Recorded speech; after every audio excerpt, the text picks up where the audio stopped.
ಹೇಗಿದ್ದಾಳೆ ಕಪ್ಪು ಬಿಳುಪಿನ ಸುಂದರಿ? Chair ಒಂದು ಉಳಿದಿದೆ, ಅದನ್ನೇ ತೊಡೆ ಅನ್ಕೊಂಡಿದ್ದೀನಿ. ರವಿ ಬೆಳಗೆರೆ ಅವರು ಇಲ್ಲ, ನೀವು ಹೇಳಿದ್ದು ಕಂಪ್ಲೀಟ್ಲಿ ಆಪೋಸಿಟ್. ಯಾಕಂದರೆ ಅಪ್ಪ ನೀವು ಮಾಡಿದ್ದು ಸರಿ ಇಲ್ಲ ಅಪ್ಪ, ಚೆನ್ನಾಗಿದೆ ಚೆನ್ನಾಗಿಲ್ಲ ಅಂತ ಹೇಳಕ್ಕೆ ಒಬ್ರು ಇರ್ತಿದ್ರು. ಐ ಮಿಸ್ ಅಪ್ಪ. ನಾವು ಯಾವಾಗ ಅಪ್ಪನ ಬಗ್ಗೆ ಮಾತಾಡ್ತೀವಿ ಅದು ಯಾವುದೋ ಒಂದು ಟ್ಯೂಬ್ಲೈಟು ಆಫೀಸ್ ಚೇಂಬರ್ ಮಿಣ ಅನ್ನತ್ತೆ. ಇಷ್ಟು ಕಷ್ಟ ರವಿ ಬೆಳಗೆರೆ ಆಗಿದ್ದು. ಇಲ್ಲಿ ರಕ್ತ ಚೆಲ್ಲಿರ್ತಿದ್ರು, ಅಲ್ಲಿ ಮಲ್ಲಿಗೆ ಹೂ ಮುಡಿಸ್ತಾ ಇದ್ರು. ನನ್ನ ಉದ್ದೇಶ ಒಂದೇ, ಇದನ್ನ ಬಹುಶಃ ಹೇಳಿಲ್ಲ. ಹಾಯ್ ಬೆಂಗಳೂರು ಬೇಕು ನಮ್ಗೆ, ಬೇಕು ನನಗೆ ಅಂತ ಹೇಳಿ ನನ್ನ ತಲೆಲೂ ಹುಳ ಬಿಟ್ಟು, ಬಯಾಲಜಿಕಲ್ ಫಾದರ್ ಅಲ್ಲ, ಹೆಸರಿಗೋಸ್ಕರ ಅಷ್ಟೇ ಅಪ್ಪ ಅಂತ ಹುಟ್ಟಿಸಿದ್ ಬೇರೆಯವ್ರು ಯಾರೋ, ತಾಯಿ ತನ್ನ ಅವ್ರಿಗೆಲ್ಲ ಹುಟ್ಟಿರೋದು. ಬಟ್ ಯಾರಿಗೆ? ಹೌದು, ನನ್ನ ತಂದೆ. Yes, he is my father. ಸುಪಾರಿ ಕೊಟ್ಟಿರೋ ಕೇಸಿಗೆ 5,000 ಅಡ್ವಾನ್ಸ್. ಅಪ್ಪ ಬಿಗ್ ಬಾಸ್ ಸುದೀಪ್ ಬಂದಾಗ ಇದಾಗ್ತದೆ. ಸ್ಕ್ರಿಪ್ಟೆಡ್ ಅಲ್ವಾ? ನನ್ನ ಪ್ರಕಾರ ಒಂದು ಥರದ್ದು ಸ್ಕ್ರಿಪ್ಟೆಡ್ ಅಂತ ಹೇಳ್ಬೋದು. ಸೊ ಫೈನಲಿ ಅಪ್ಪನಿಂದ ಕಲಿತ ಒಂದು 3 ಪಾಠಗಳು. ಒಂದು,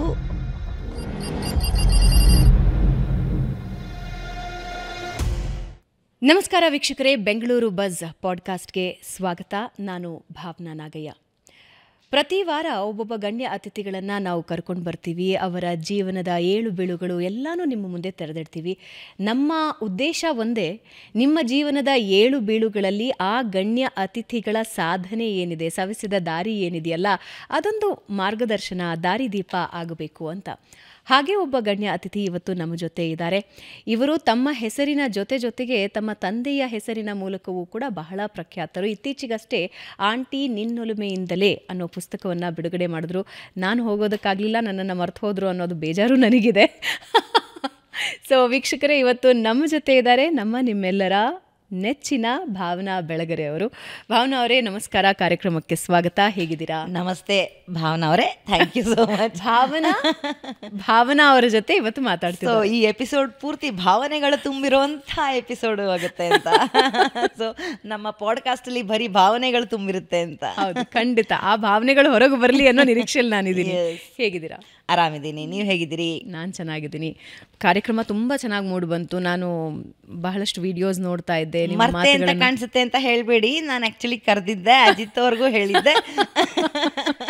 ಅವ್ರು ಹೇಳೋದನ್ನ ಅವ್ರು ಮರ್ತಿದ್ದಾರೆ. ಬಟ್ ತುಂಬ ಖುಷಿ ಆಯಿತು. ಇಡೀ ಕಾರ್ಯಕ್ರಮ ನಾನು ನಿಮ್ಮ ಯೂಟ್ಯೂಬ್ ಚಾನಲ್ ಮೂಲಕವೇ ನೋಡಿದೆ. ಎಲ್ಲ ವಿಡಿಯೋಗಳನ್ನು ನೋಡ್ತಾ ಇದ್ದೆ.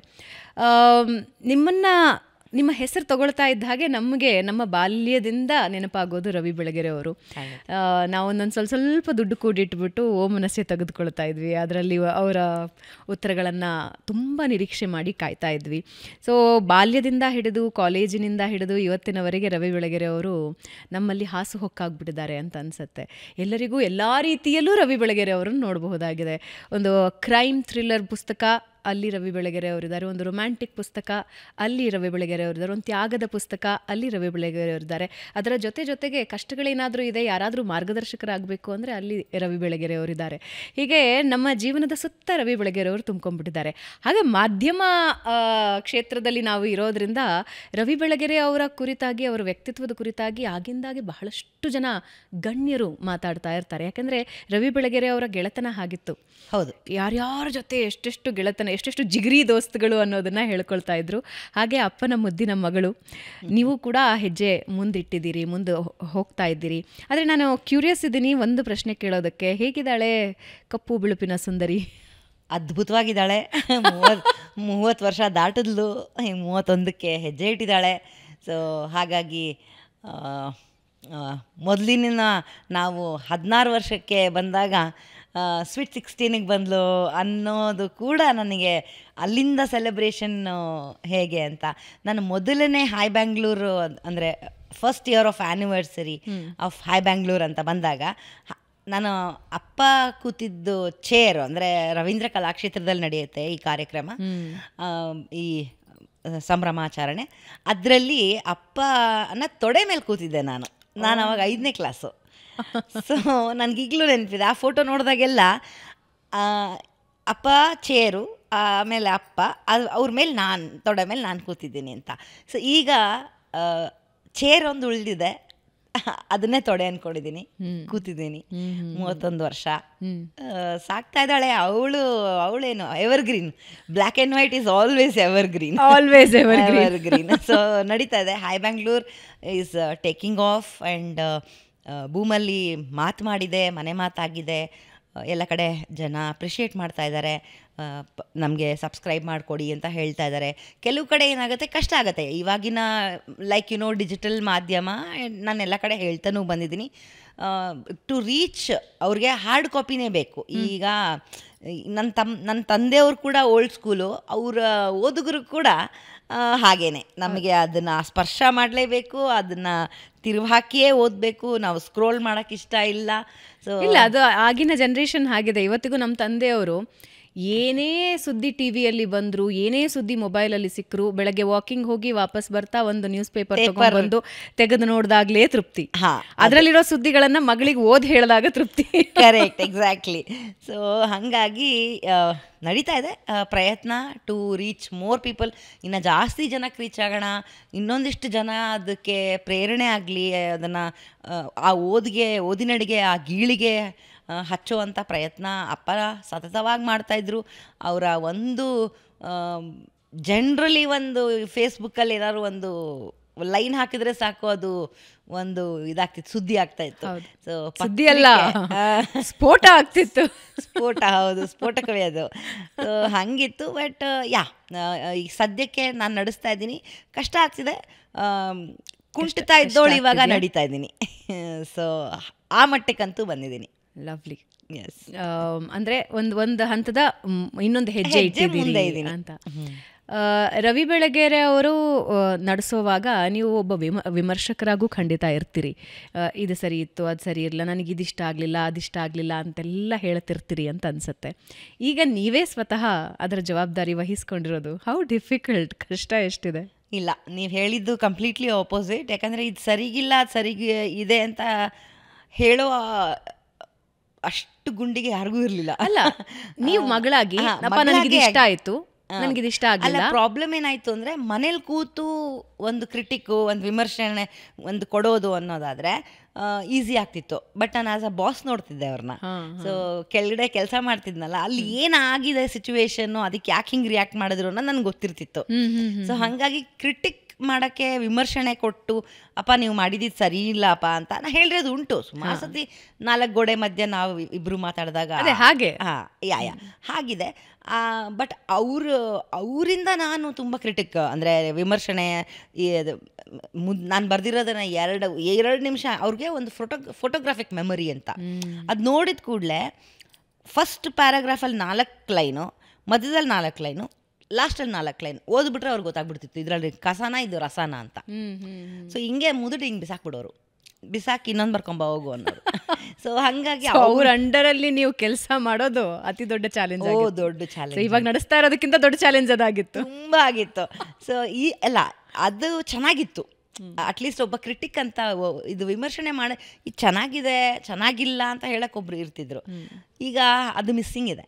ಸೊ ಹಾಗಾಗಿ ಐ ಮಿಸ್ ಅಪ್ಪ. ಕೆಲವು ಸತಿ ಅನ್ಸುತ್ತೆ ನನ್ನ ಇದು ವಿಚಿತ್ರ ಅನ್ಬೋದೋ ಏನೋ ಗೊತ್ತಿಲ್ಲ. ನನ್ನ ಕೊಲಿಗೂ ಕೂಡ ಇವಾಗ ನನ್ನ ಜೊತೆ ಬಂದಿದ್ದಾರೆ. ನಾವು ಯಾವಾಗ ಅಪ್ಪನ ಬಗ್ಗೆ ಮಾತಾಡ್ತೀವಿ, ಅದು ಯಾವುದೋ 1-2 ಲೈಟು ನಮ್ಮ ಆಫೀಸ್ ಚೇಂಬರು, ಅಪ್ಪ ಕೂರ್ತಾ ಇದ್ದಿದ್ದ ಚೇಂಬರು ಮಿಣ ಅನ್ನತ್ತೆ. ನಾನು ಅಪ್ಪ ಕೇಳಿಸ್ಕೊತಾ ಇದ್ದಾರೆ, ಬೈತಾ ಇದ್ದಾರೆ, ಏನು ಮಾಡ್ತಿದ್ದಾರೆ ಗೊತ್ತಿಲ್ಲ ನೋಡೋ ಅಂತ ರೇಗಿಸ್ತಾ ಇರ್ತೀನಿ ಅವನಿಗೆ. ಸೊ ಹೀಗೆ. ಸೊ ಅದನ್ನೇ ನಾನು ಕ್ರಿಟಿಕ್ ಆಗಿ ತಗೋತೀನಿ. ಇಲ್ಲ, ಇದು ಯಾಕೋ ತಪ್ಪು ಮಾಡ್ತಾ ಇದ್ದೀನಿ ಅನಿಸುತ್ತೆ, ಇದು ಮಾಡಬಾರ್ದು ಅನಿಸುತ್ತೆ ಅನ್ನೋ ಥರ. ಬಿಕಾಸ್ ಈಗ ಹೆಂಗಾಗಿದೆ, ಅಪ್ಪನ ಬದುಕು ಏನಿತ್ತು ಅದು ನನ್ನ ಬದುಕಾಗ್ಬಿಟ್ಟಿದೆ ಈಗ. ಸೊ ಕಂಪ್ಲೀಟ್ಲಿ ಆಫೀಸು, ಮನೆ ಸಂಭಾಳಿಸ್ಬೇಕು, ಮನೆ ಸಂಭಾಳಿಸ್ತಿದ್ದೀನಿ, ಹೆಂಗೋ ಆಗ್ತಿದೆ. ಬಟ್ ಆಫೀಸ್ ಕೂಡ ಅಷ್ಟೇ. ನನ್ನ ಹಳೆ ಸಿಬ್ಬಂದಿ ಏನಿದ್ದಾರೆ, ಅಪ್ಪ ಇದ್ದಾಗಿಂದ ಸಿಬ್ಬಂದಿ ಅವರ ಹಾಗೇ ಇದ್ದಾರೆ, ಅವರೇ ಇದ್ದಾರೆ. ಸೊ ಹಾಗಾಗಿ ನನಗೆ ಹೊಸದಾಗೇನೋ ಒಂದು ಆರಂಭ ಮಾಡಿದ್ದೀನಿ, ಹೊಸದೇನೋ ಒಂದು ಅನುಭವ ಅದು ಯಾವತ್ತೂ ಅನಿಸ್ಲಿಲ್ಲ. ಡೆಫಿನೆಟ್ಲಿ, ಯಾಕಂದ್ರೆ ನೀವು ಅದ್ರ ಜೊತೆಗೆ ಬೆಳ್ಕೊಂಡ್ ಬಂದವರು, ಅದರ ಪಾರ್ಟ್ ಆಗಿದ್ದವರು. ಅವ್ರ ಗರಡಿಲೇ ಬೆಳೆದೆ, ಅದನ್ನ ಕಲಿತೆ. ಅವರೇ ನಿಮಗೆ ಗುರು. ಹೌದು, ಹಿ is my god father, not just father but god father. So ಹಂಗಾಗಿ ಕೆಲವು ಕಡೆ ಬೈಸ್ಕೊತೀನಿ, ಕೆಲವು ಕಡೆ ಹೊಗಳಿಸ್ಕೊತೀನಿ. ಸೊ ಇದು ಪಾರ್ಟ್ ಆಫ್ ಎವ್ರಿಥಿಂಗ್ ಮೀಡಿಯಾ. ಎಷ್ಟು ಕಷ್ಟ ರವಿ ಬೆಳಗೆರೆ ಆಗಿದ್ದಿದ್ದು, ಅಂದರೆ ಒಬ್ಬ ರವಿ ಬೆಳಗೆರೆ ಆಗಿರಬೇಕು ಅಂದರೆ ಎಷ್ಟು ಕಷ್ಟ ಇತ್ತು, ತುಂಬ ಕಷ್ಟ. ಯಾಕೆಂದರೆ ರವಿ ಬೆಳಗೆರೆ ನಾನು ಹೇಳಿದ್ನಲ್ಲ ನಿಮಗೆ, ಓ ಮನಸ್ಸೆ ಇವೆಲ್ಲನೂ ನನ್ನ ಅತ್ಯಂತ ತುಂಬ ಕಾಡಿದ ಪುಸ್ತಕ. ಅಫ್ಕೋರ್ಸ್ ಹೇಳಿ ಹೋಗೋ ಕಾರಣ ಬಹುಶಃ ನಾನು ಎಷ್ಟು ಸಲ ಓದಿದ್ದೀನಿ ಅಂತ ನನಗೆ ನೆನಪಿಲ್ಲ. ಆ್ಯಂಡ್ ಕಾಡುವ ಪುಸ್ತಕ ಅಫ್ಕೋರ್ಸ್, ಅದನ್ನು ಹೊರತುಪಡಿಸಿ ಎಲ್ಲ ಬರವಣಿಗೆಗಳು. ಆಮೇಲೆ ಇನ್ನೊಂದು ಕೇಳ್ಪಟ್ಟೆ, ರವಿ ಬೆಳಗೆರೆ ಅವರು ಯಾವತ್ತೂ ಹಿಂಗೆ ಕಾಟ್ ಹೊಡಿತಿರ್ಲಿಲ್ವಂತೆ, ಒಂದು ಚಿತ್ತಿಲ್ಲ.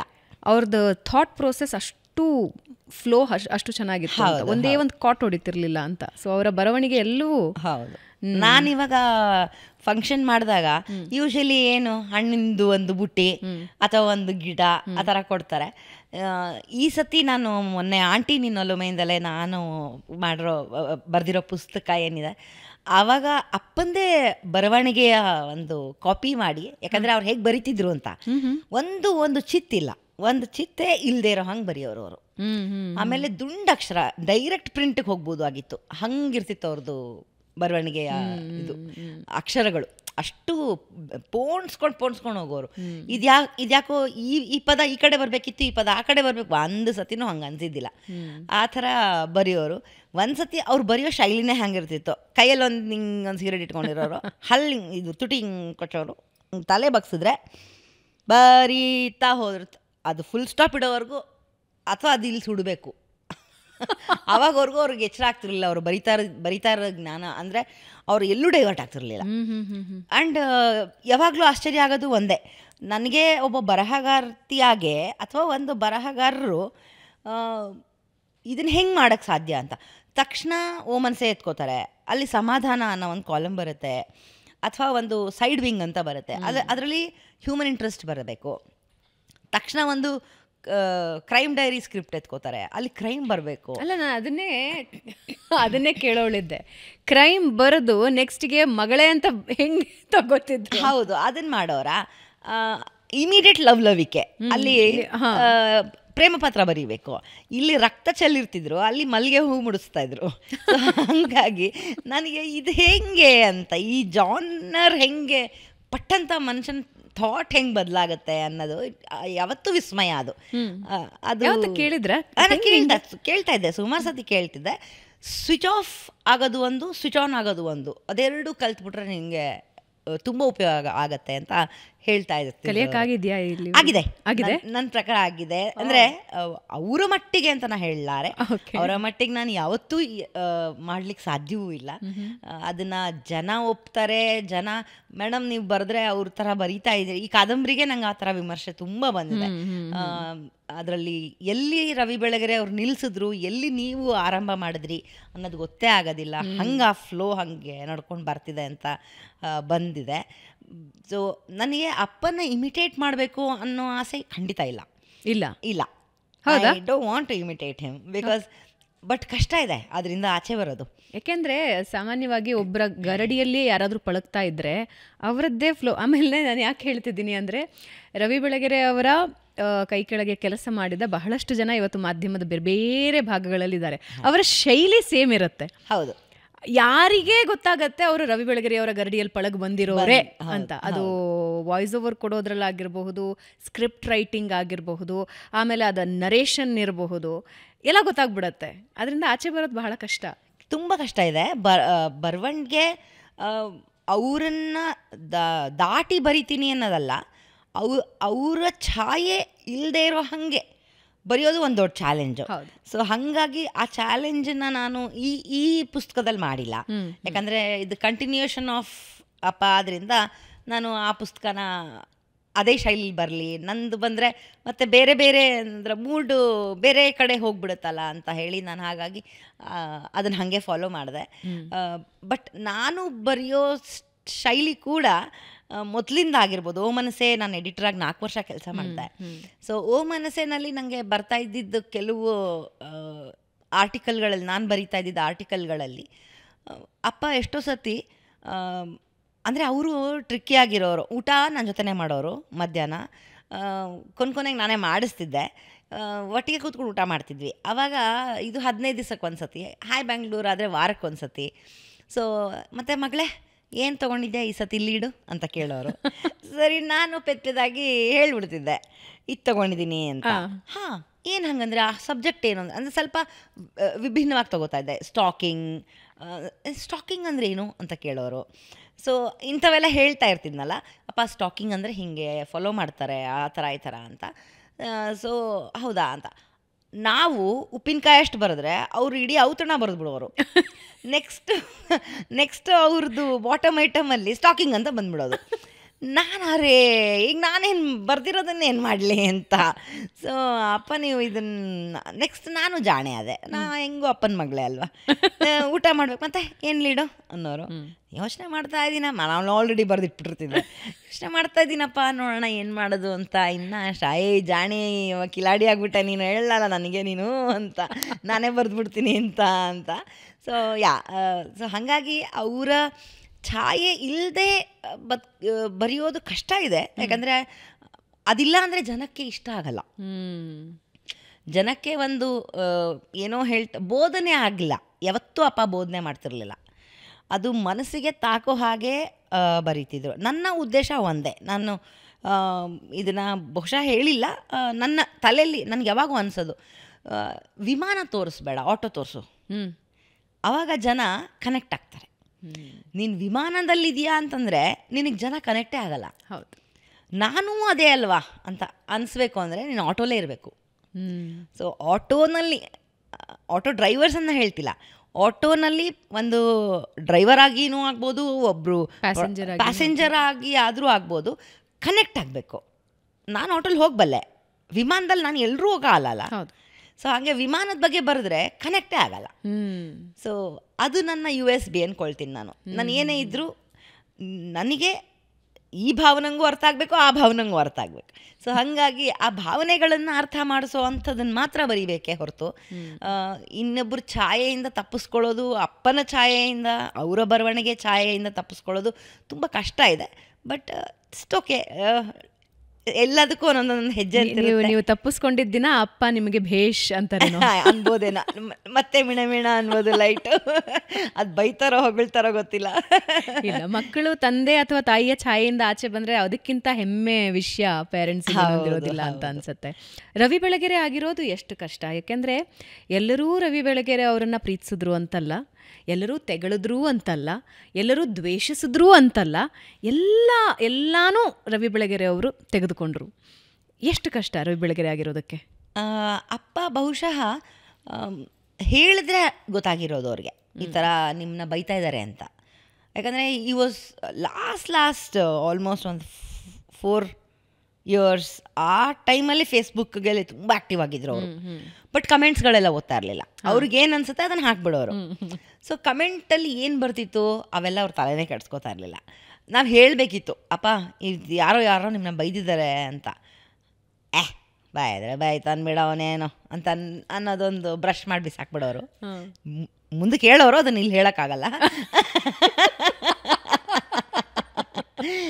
ಸೊ ಹಾಗಾಗಿ ವಿಮರ್ಶನೆಗಳನ್ನು ಅವರು ಯಾವತ್ತೂ ಸ್ವಾಗತಿಸಿದವ್ರೆ. ಅಂದರೆ ಬೈಸ್ಕೊಳ್ಳೋಕ್ಕೂ ಸಿದ್ಧ ಆಗಿದ್ದರು, ಮತ್ತು ಹೊಗಳಿಸ್ಕೊಳ್ಳೋದಕ್ಕೂ ಎಷ್ಟು ಬೈಸ್ಕೊಳ್ಳೋಕೆ ರೆಡಿ ಆಗಿದ್ರೋ ಅದಕ್ಕಿಂತ ಜಾಸ್ತಿ ಹೊಗಳಿಸ್ಕೊಳ್ಳೋಕೆ ಕಡಿಮೆ ರೆಡಿ ಆಗಿರ್ತಿದ್ರು.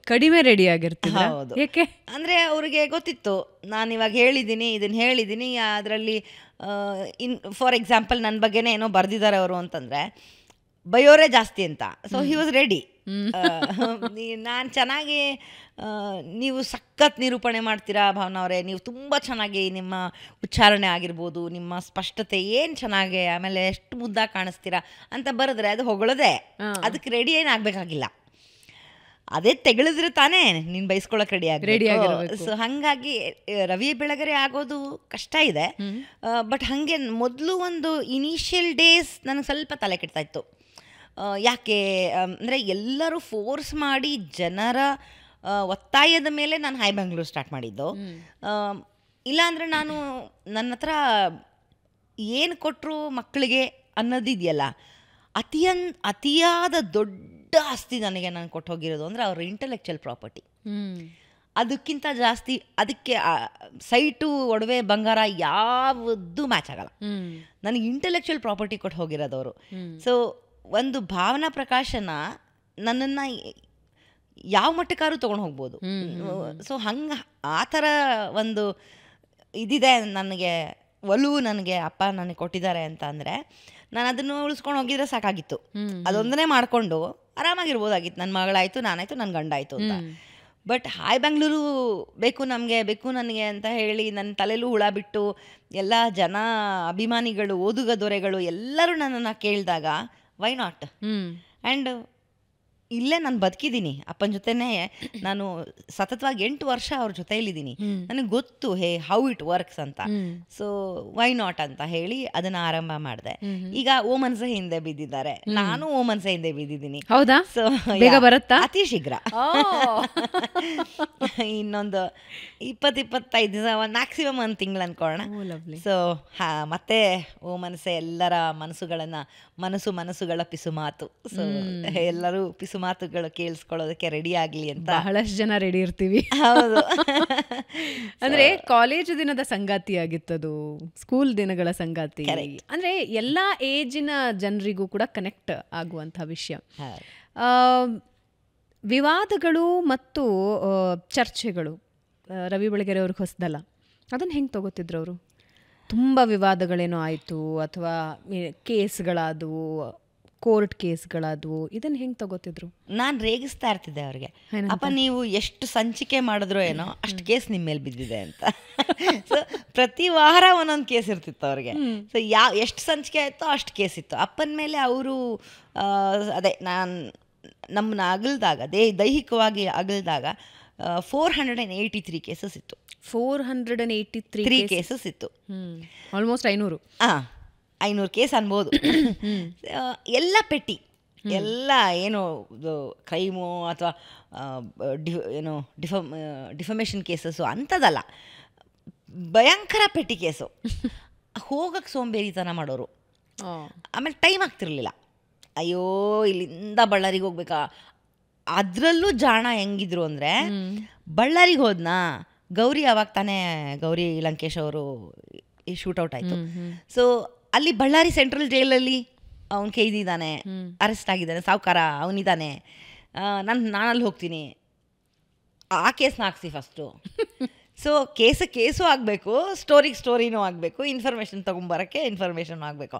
ಸೊ ಹಂಗೆ ಮಾಡಕ್ಕೆ ಸ್ಟಾರ್ಟ್ ಮಾಡಿದ್ರು. ಒಂದು ಕ್ಷಣನೂ ಅವರೊಳಗಿನ ಪತ್ರಕರ್ತ ಹೊರಗೆ ಹೋಗ್ತಿರ್ಲಿಲ್ಲ, ಯಾವತ್ತೂ ಇಲ್ಲ. ಆಮೇಲೆ ಯಾವತ್ತೂ ಅವರು ಟೇಬಲ್ ಮೇಲೆ ಕೂತು ಫೋನಲ್ಲಿ ಇನ್ಫಾರ್ಮೇಷನ್ಸ್ ತೊಗೊಂಡು ಬರ್ದಿದ್ದು ನಾನು ನೋಡೇ ಇಲ್ಲ, ಇತಿಹಾಸದಲ್ಲಿ ನೋಡಿಲ್ಲ. ನನಗೆ ಆಶ್ಚರ್ಯ ಅನಿಸೋದು ಅದೇ. ಅಂದರೆ ನಾವು ಒಂದು 2 ದಿನ ತುಂಬ ಕೆಲಸ ಮಾಡಿಬಿಟ್ರೆ ಬಾ ಐ ಆಮ್ ಸೋ ಟಯರ್ಡ್ ಅಂತ ಹೇಳ್ತೀವಿ. ರವಿ ಬೆಳಗೆರೆ ಅವರಿಗೆ ಈ ಟಯರ್ಡ್ ಅನ್ನೋದಕ್ಕೆ ಅರ್ಥನೇ ಗೊತ್ತಿಲ್ಲ ಅಂತ ಅನ್ಸುತ್ತೆ. ಯಾವುದೋ ಒಂದು ಕೇಸ್ ನಡೀತಾ ಇತ್ತು, ಇಲ್ಲ ಕಾಶ್ಮೀರಲ್ಲಿ ಒಂದೇನೋ ಯುದ್ಧ ನಡೀತಾ ಇತ್ತು, ಆಯಿತು ಅಂತ ಹೇಳಿ ಸೀದಾ ಹೋಗಿರ್ತಾರೆ ಅಲ್ಲಿ. ಮತ್ತಿನ್ನೊಂದು ಸ್ವಲ್ಪ ದಿನದಲ್ಲಿ ಪುಸ್ತಕ ಆಚೆ ಬಂದಿರತ್ತೆ. ಹಿಂಗಿರೋದಕ್ಕೆ ಹೆಂಗೆ ಸಾಧ್ಯ ಅಂತ, ಸುಸ್ತು ಅನ್ನೋದು ಗೊತ್ತಿಲ್ವಾ ಅಂತ. ಸುಸ್ತಾಗೋದು ಕೆಲಸ ಮಾಡದೇ ಇದ್ರೆ. ನಾನು ಕೆಲಸ ಮಾಡಿಲ್ವಲ್ಲ ಅಂತ ಸುಸ್ತು ಮಾಡ್ಕೊಳ್ಳೋರು. ಕೆಲಸ ಮಾಡಬೇಕು. ಈ ವಾಸ್ ಅ ವರ್ಕೋಹಾಲಿಕ್. ಸಖತ್ ಕೆಲಸ ಮಾಡೋರು. ಮತ್ತು ಅದೇ ಅವ್ರು ಯಾವಾಗಲೂ ತುಂಬ ಕಡೆ ಹೇಳ್ಕೊಂಡಿದ್ದಾರೆ, ಒಬ್ಬ ಮನುಷ್ಯ ಸಕ್ಸಸ್ಫುಲ್ ಆಗಬೇಕು, ಹಿಂಗಾಗಬೇಕು ಅಂತಂದರೆ 17 ತಾಸು ಕೆಲಸ ಮಾಡಬೇಕು. 17 ತಾಸು ಮಾಡೋರು ಕೂಡ ಅವರು. ಅದು ಎಲ್ಲರಿಗೂ ಒಲಿಯಲ್ಲ, ತುಂಬ ಕಷ್ಟ ಆಗುತ್ತೆ. ಈಗ ನಮಗೇನೆ ಒಂದು 4 hours ನಿದ್ದೆ ಆದರೆ ಸಾಕಪ್ಪ ಅಂತ ಅನಿಸೋ ಟೈಮಲ್ಲಿ ಅವ್ರಿಗೆ 1 hour ನಿದ್ದೆ ಆದರೆ ಸಾಕು ಅಂತ, ನಂಗೆ 1 hour ನಿದ್ದೆ ಆದರೆ ಸಾಕು ಅಂತ. ಸೊ 1 hour ನಿದ್ದೆ was enough for his body ಅಂತ. ಬಹುಶಃ ಕೆಲಸ ಮಾಡ್ತಾ ಅವ್ರು ಯಾವಾಗೂ ಅದನ್ನೇ ಹೇಳ್ತಾ ಇದ್ರು ಅವರು, ಬರ್ದು ಸತ್ತೋಗ್ತೀನಿ ಬೇಕಾದ್ರೆ, ಸುಮ್ಮನಿದ್ದು ಸಾಯಲ್ಲ ನಾನು ಅಂತ. ಸೊ ಕೆಲಸ ಮಾಡಿನೇ ಮನುಷ್ಯ ಯಾವತ್ತಿದ್ರೂ ಸಾಯಬೇಕು. ಕೂತಲ್ಲಿ ಸಾಯಬಾರ್ದು, ಸುಮ್ಮನೆ ಸಾಯಬಾರ್ದು, ಹುಟ್ಟಿರೋದು ಒಂದು ಉದ್ದೇಶಕ್ಕೆ ಅಂತ. ಆಮೇಲೆ ಅವ್ರಿಗೆಲ್ಲ ಒಂದು ಕೊರಗಿತ್ತು, ಅದು ಕೊನೆಯಲ್ಲಿ ಹೇಳ್ಕೊಂಡಿದ್ರು ಅವರು. ಕೊನೆಯಲ್ಲಿ ಒಂದು ಚಾನಲ್ ಯಾವುದೋ ಒಂದು ಮಾಧ್ಯಮದಲ್ಲಿ ಹೇಳಿದರು ಅವರು, ಅವ್ರ ತಂದೆ ಯಾರು ಅನ್ನೋದೇ ಅವರಿಗೆ ಗೊತ್ತಿರಲಿಲ್ಲ. ಅಂದರೆ ಖಚಿತವಾಗಿ ಬಯೋಲಾಜಿಕಲ್ ಫಾದರ್ನ ಅವರು ಒಂದು ಫೋಟೋ ತೋರಿಸಿ ನೋಡು ಇವರಂತೆ ನಮ್ಮ ಅಪ್ಪ ಅಂತ ನನಗೆ ನಮ್ಮ ಮನೇಲಿ ಎಲ್ರಿಗೂ, ನಮ್ಮ ಅಕ್ಕಂಗೆ, ನನ್ನ ತಮ್ಮಂಗೆ, ನಮ್ಮಮ್ಮಂಗೆ ಎಲ್ಲ, ನೋಡು ಇವರು ನಮ್ಮ ಅಪ್ಪ ಅಂತ ಫೋಟೋಲ್ ತೋರಿಸಿದ್ರು, ಇವ್ರು ನಿಮ್ಮ ಅಜ್ಜ ಅಂತ. ಅವರೇ ಅವಾಗ ನಮ್ಮ ಅಪ್ಪಂಗೆ 50 ವರ್ಷ. 50 ವರ್ಷದವರೆಗೂ ಅವ್ರ ಅಪ್ಪ ಹೇಗಿದ್ದಾರೆ ಅನ್ನೋದೇ ಅವ್ರು ನೋಡಿರಲಿಲ್ಲ. ಬಯಾಲಜಿಕಲ್ ಫಾದರ್ ಅಲ್ಲ, ಹೆಸರಿಗೋಸ್ಕರ ಅಷ್ಟೇ ಅಪ್ಪ ಅಂತ. ಸೊ ಹುಟ್ಟಿಸಿದ್ದು ಬೇರೆ ಅವ್ರು ಯಾರೋ, ಬಟ್ ಮದುವೆ ಆಗಿದ್ದು ಅಜ್ಜಿ ಇನ್ಯಾರನೋ. ಎಲ್ಲೂ ಅವರು ಅದನ್ನು ಹೇಳ್ಕೊಳ್ಳೋಕ್ಕೆ ಹಿಂಜರಿ. ಯಾಕೆ ನನ್ನ ತಾಯಿ ಕಳಂಕ ಬಂದ್ಬಿಡುತ್ತೆ, ಜನ ಏನಾದರೂ ಬೇರೆ ಮಿಸ್ಟೇಕ್ ಮಾಡ್ಕೊಳ್ತಾರಾ, ಏನು ಮಾಡ್ತಾರಾ ಅನ್ನೋದೊಂದಿತ್ತು. ಸೊ ಹಾಗಾಗಿ ಅವರು ಅದೊಂದು ಕೆಲವು ಘಟನೆಗಳು ಅವ್ರನ್ನ ಗಿಲ್ಟಿ ಕೂಡ ಮಾಡಿಸ್ತು, ಅಷ್ಟೇ ಏನು ಕೊರ್ಗುನ ಒಂದು ಬಿಟ್ಟು ಹೋಯ್ತು ಅಂತ ಅನ್ನಿಸುತ್ತೆ. ಲಾಸ್ಟಲ್ಲಿ ಅವ್ರು ಯಾವಾಗ ಹೇಳ್ಕೊಂಡ್ಬಿಟ್ರೋ ನಿರಾಳ ಭಾವ ಬಂತು ಅವ್ರ ಅಲ್ಲಿವರೆಗೆ, ಅದು ಕೊರಿತಾ ಇತ್ತು. ನಮ್ಗಳು ಗೊತ್ತಿತ್ತು ಯಾರವರ ತಂದೆ ಅಂತ, ಜನಕ್ಕೆ ಗೊತ್ತಿಲ್ವಲ್ಲ. ಬಟ್ ಹೇಳ್ಕೊಂಡ್ಬಿಟ್ಟಿದ್ದಾರೆ. ನನ್ನ ತಂದೆಗೆ ನನ್ನ ಮದುವೆ ಆಗಿರೋ ನಮ್ಮ ತಾಯಿ ಅವ್ರಿಗೆಲ್ಲ ಹುಟ್ಟಿರೋದು ಅಂತ. ಬಟ್ ಯಾರಿಗೆ ಅದನ್ನು ಹೇಳ್ಕೊಳ್ಳೋದಿದೆಯಲ್ಲ, ಅದು ಗಟ್ಸ್ಬೇಕು ಅದನ್ನು ಹೇಳ್ಕೊಳ್ಳೋಕ್ಕೆ ಅಂತ. ಕೊನೆಗೆ ಅದಕ್ಕೆ ಅವರು ಬೆಳಗೆರೆ ಆಗಿದ್ದು. ಅಂದರೆ ನಮ್ಮ ತಾಯಿ, ಅಂದರೆ ನಮ್ಮ ತಂದೆಯ ತಾಯಿ, ನನ್ನ ಅಜ್ಜಿ ಪಾರ್ವತಮ್ಮ, ಅವರು ಬೆಳಗೆರೆ ಅವರು. ಸೊ ಎಲ್ಲರೂ ಅಪ್ಪನ ಹೆಸರು ಇಟ್ಕೋತೀವಿ. ಇವಾಗ ನಾನು ಬೆಳಗೆರೆ ಅಂತ ಇಟ್ಕೊಂಡಿರೋದು ರವಿ ಬೆಳಗೆರೆ ಅಂತ, ಅದಕ್ಕೋಸ್ಕರ ಬೆಳಗೆರೆ. ಮದುವೆ ಆದಮೇಲೆ ಗಂಡನದೇನು ಸರ್ ನೇಮ್ ಇರುತ್ತೆ, ನಾವು ಅದನ್ನ ಇಟ್ಕೊಳ್ತೀವಿ. ಬಟ್ ಅಪ್ಪ ನನಗೆ ನಮ್ಮ ಅಕ್ಕಂಗೆ ಇಬ್ರಿಗೂ ಪ್ರಾಮಿಸ್ ತೊಗೊಂಡಿದ್ರು, ಯಾವುದೇ ಕಾರಣಕ್ಕೂ ಬೆಳಗೆರೆನ ತೆಗಿಬಾರ್ದು ನಿಮ್ಮ ಹೆಸರಿಂದ ಅಂತ. ಮದುವೆ ಆದಮೇಲೆ ಆದರೂ ಪರವಾಗಿಲ್ಲ, ನಿಮ್ಮ ಹೆಸರಿಂದ ಬೆಳಗೆರೆ ಹೋಗ್ಕೂಡ್ದು ಅಂತ. ಸೊ ಹಾಗಾಗಿ ಬೆಳಗೆರೆ ಉಳ್ಕೊಳ್ತು. ಸಹಜವಾಗಿ ರವಿ ಬೆಳಗೆರೆ ಅಂತಂದರೆ ಭಾವನಾ ಬೆಳಗೆರೆ ಅಂತಾನೆ ಜಾಯಿನ್ ಆಗ್ತಾ ಹೋಯ್ತು. ಬಟ್ ಅಪ್ಪ ಅಮ್ಮನ ಹೆಸರು ಇಟ್ಕೋತಾರೆ, ಅವ್ರ ಅಮ್ಮನ ಸರ್ ನೀವು. ಎಲ್ಲರೂ ಅಪ್ಪಂದು ಇಟ್ಕೊಂಡ್ರೆ ಅವರು ಅವರ ತಾಯಿದು ಇಟ್ಕೋತಾರೆ. ಅದೊಂದು ಕೊರಗು ಬಹಳ ವರ್ಷಗಳ ಅವ್ರನ್ನ ಕಾಡ್ತು. ಸುಮಾರು ವರ್ಷ ಕಾಡ್ತು. ಮತ್ತೆ ಅದರಿಂದ ಹೇಳ್ಕೊಂಡ್ಮೇಲೆ ನಿರಾಳ ಭಾವನೂ ಬಂತು. ಹೌದಾ? ಬಂತು. ಹೌದು, ನನ್ನ ತಂದೆ Beechi, yes he is my father ಅಂತ ಹೇಳಿ ನಂಗೆ ಯಾವಾಗೂ ಹೇಳೋರು, ನನ್ನ ಸೈಡ್ ಆ್ಯಂಗಲಿಂದ ನೋಡು ಬೀಚಿ ಥರ ಕಾಣಿಸಲ್ವಾ, ನಾನು ಹಂಗೆ ನೋಡು ನನ್ನ ಬೀಚಿ ಥರ ಕಾಣಿಸಲ್ವಾ. ಚರ್ಚೆ ಮಾಡ್ತಿದ್ರು, ಅಂದರೆ ಮಾಡ್ತಿದ್ರು. ಈ was very open with me, with family. ನಮ್ಮೆಲ್ಲ ಫ್ಯಾಮಿಲಿ ಮತ್ತು ಸ್ಟಾಫು ಅವ್ರಗಳ ಹತ್ರ ಎಲ್ಲ ತುಂಬ ಓಪನ್ ಆಗಿ ಮಾತಾಡೋದು. ಏನು ಮಾತಾಡೋರು ತಂದೆ ಬಗ್ಗೆ? ಅಂದರೆ ಅದೇ ಅವರಿಗೆ ಬೀಚಿ ಅಜ್ಜಂಗೆ ಅವರು ಬನೀನ್ ಕೊಡ್ತಾ ಇದ್ದಿದ್ದು, ಅವರು ತೊಡಗಿಸ್ತಾ. ಅಮ್ಮ ಹೇಳಿದ್ದು ಅಂದರೆ ಅವರ ಅಜ್ಜಿ, ಅವ್ರ ಅಮ್ಮ, ನಮ್ಮ ಅಜ್ಜಿ ಪಾರ್ವತಮ್ಮ ಅಜ್ಜಿ, ಅವರು ಒಂದಿಷ್ಟು ಉದ್ದ ಇದರಲ್ಲಿ ಬಳ್ಳಾರಿನಲ್ಲಿ ಜಾಗನ ತೋರಿಸ್ಕೊಂಡು, ಇಲ್ಲಿಂದ ನೋಡಪ್ಪ ಆ ತುದಿವರೆಗೂ ನಿನಗೆ ಸೇರಬೇಕು, ಇದ್ರ ಮೇಲೆ ಒಂದೇ ಒಂದು ದಿವಸ ಕಣ್ಣಾಕ್ಬೇಡ, ಇದು ನಿನಗೆ ಸೇರಲ್ಲ, ಸೇರ್ಕೂಡ್ದು, ನೀನೇ ಏನಿದ್ರು ಮಾಡು, ನಾನು ನಿನ್ನೆ ಮಾಡೋಣ ಬಾ ಅಂತ. ಸೊ ತಾಯಿ ಮಗ ಇಬ್ಬರೇ, ಅಪ್ಪನ ಪ್ರಪಂಚ ತಾಯಿ ಅಮ್ಮ ಬರೋವರೆಗೂ. ಅದಾದಮೇಲೆ 3 ಜನ. ಸೊ ಅಪ್ಪ ಒಡನಾಟ ಹೇಗಿತ್ತು ಅಂದರೆ, ಅದಕ್ಕೆ ಅವ್ರಿಗೆ ಒಂಥರ ಹೆಣ್ಗರಳು ಅಂತ. ಅಮ್ಮ, ನಮ್ಮಮ್ಮ, ಅವರಮ್ಮ, ನಾನು, ನಮ್ಮಕ್ಕ, ಎಲ್ಲ ಒಂಥರ ಹೆಣ್ಣು ಮಕ್ಕಳು ಸಾಮ್ರಾಜ್ಯ ನಾವೆಲ್ಲ. ಸೊ ಅವ್ರಿಗೆ ಅದೇ ಇಷ್ಟ ಆಗೋದು. ಮತ್ತು ಎಮೋಷ್ನಲಿ ಹೆಣ್ಮಕ್ಳು ಜಾಸ್ತಿ ಕನೆಕ್ಟ್ ಆಗಿಬಿಡ್ತೀವಿ, ತಂದೆಗಾಗ್ಬೋದು ತಾಯಿಗಾಗ್ಬೋದು. ಅದರಲ್ಲಿ ನಾನಂತೂ ಒಂದು ಸ್ವಲ್ಪ ಕರಡಿ ಮುದ್ದು ಅಂತ. ನನಗೆ ನಮ್ಮ ಅಕ್ಕನೇ ಜಾಸ್ತಿ ಅಪ್ಪ ತಬ್ಗೋತಾ ಇದ್ದಾರೆ, ನನ್ನ ತಮ್ಮನ ಜಾಸ್ತಿ ಮೆಚ್ತಾ ಇದ್ದಾರೆ, ಅವನನ್ನು ಅಪ್ಕೋತಾ ಇದ್ದಾರೆ ಅಂತಂದರೆ ನಾನು ಅಲ್ಲಿಂದನೇ ಕಣ್ಬಿಟ್ಕೊಂಡು ನಾನು ಅಂತ ಮಧ್ಯದಲ್ಲಿ ತೂರ್ತಾ ಇದ್ದೆ. ಸೊ ಚಿಕ್ಕವಳಿಂದ ನನಗೆ ಅದೊಂದು ಅಭ್ಯಾಸ ಇತ್ತು. ಸೊ ನನ್ನನ್ನು ಎಲ್ಲಿ ಬಿಡ್ತಿದ್ದೀರ ನಾನು ಅಂತ. ಅದಕ್ಕೆ ಹೊಟ್ಟೆ ಕಿಚ್ಚಿನ ಮೊಟ್ಟೆ ಕೋಳಿ ಕಣೆ ನೀನು ಅಂತ ಹೇಳಿ ಯಾವಾಗೋ ಅನ್ನೋರು. ಸೊ ಅದು ಹಾಗೆ. ಸೊ ಹಾಗಾಗಿ ಅವರಿಗೆ ತಾವು ಅವ್ರು ಏನು ಅನುಭವಿಸಿದ್ರೋ, ಅವರ ಬಾಲ್ಯದಲ್ಲಾಗಿರ್ಬೋದು, ಅವರ ಇಡೀ ಜೀವನ ಪೂರ್ತಿ ಆಗಿರ್ಬೋದು, ಅದನ್ನು ಈಗ ನನ್ನ ಮಗಳಿಗಿಂತ 1 ವರ್ಷ ದೊಡ್ಡವನು, ಅವನು ಅನುಭವಿಸ್ಬಾರ್ದು ಅಂತ ಹೆಸರು ಕೊಟ್ಟರು. ಹೆಸರು ಕೊಡಲಿಲ್ಲ. ತಗೊಂಡ್ರಿ ಸಾಮಾನ್ಯವಾಗಿ ಅದು ಕೇವಲ ಎರಡು ಕುಟುಂಬದ ವಿಷಯ ಆಗಿರೋದಿಲ್ಲ. ಯಾಕೆಂದರೆ ಜನಪ್ರಿಯ ಪತ್ರಕರ್ತರು, ಅವರ ಒಂದು ಲೇಖನಕ್ಕೋಸ್ಕರ ಜನ ಕಾಯ್ತಿದ್ದಾರೆ. ಹಾಗೆ ಅಷ್ಟು ಕುತೂಹಲ ಇರುತ್ತೆ ಅವರ ಜೀವನದಲ್ಲಿ ಏನಾಗ್ತಾ ಇದೆ ಅಂತ.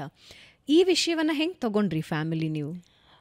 ಅಂದರೆ ಎಲ್ಲೋ ಎರಡನೇ ವಿವಾಹ, ಹೌದು, ನಂತರ ಮಗುವಿಗೆ ಹೆಸರು. ಅದೇ ನಾ ಹೇಳೋದು, ಎಲ್ಲೂ ಅಪ್ಪ ಸಿಕ್ಕಿಬಿದ್ದು ಹಿಂಗಂತೆ ಹೌದಾ ಅಂತ ನಾವು ಕೇಳೋ ಪ್ರಸಂಗನೇ ಕೊಡಲಿಲ್ಲ ಅವರು. ಸೊ ಡೈರೆಕ್ಟಾಗಿ ಬಂದು ನಮ್ಮನ್ನೆಲ್ಲ ಕೂರಿಸ್ಕೊಂಡು, ನನ್ನ ತಮ್ಮ ಆವಾಗ ಚಿಕ್ಕವನಿದ್ದ, ಬಹುಶಃ ಅದರಿಂದ ಅವನನ್ನು ಅರ್ಥ ಮಾಡ್ಕೋತಾನೋ ಇಲ್ವೋ ಅನ್ನೋ ಒಂದೇ ಕಾರಣಕ್ಕೆ ಅವನನ್ನು ಕೆಳಗಡೆ, ಅಂದರೆ ನಮ್ಮ ಮೇಲ್ಗಡೆ ರೂಮು ಕೆಳಗಡೆ ಕಳಿಸಿದ್ರು, ನಾ ಮಾತಾಡಬೇಕು ಹೋಗು ಅಂತ. ಸೊ ಹಾಗಾಗಿ ನಮ್ಮಗಳಿಗೆ ಮಾತ್ರ ಹೇಳಿದ್ರು, ಕನ್ಫ್ಯೂಸ್ ಮಾಡಿಕೊಂಡ್ರು, ನಾನು ಮದುವೆ ಆಗಿದ್ದೀನಿ, ಇನ್ನೊಂದು ನನಗೆ ಕ್ಷಮಿಸಿ ಅಂತ.